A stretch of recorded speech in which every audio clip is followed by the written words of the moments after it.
نحمده ونصلي على رسوله الكريم.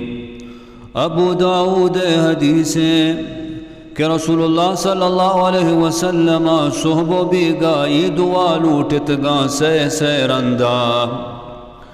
اللہم عافنی فی بدنی، اے اللہ منا منی جسم تو کا عافیت بدے، یعنی منی جسم ہر ضرر و نقصانہ چھیں ببچارین.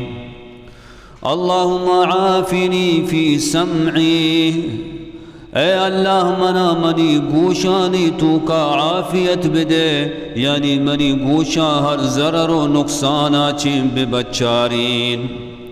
اللہم عافنی فی بصری، اے اللہ منا منی چمانی تو کا عافیت بدے، یعنی منی چما ہر ضرر و نقصانہ چھیں ببچارین. لا الہ الا انت، نیست معبود بیت کے ترا.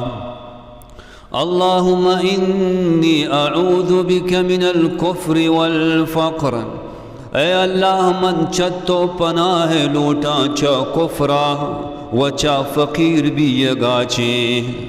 واعوذ بک من عذاب القبر، و چتو پناہ لوٹا عذاب قبرا.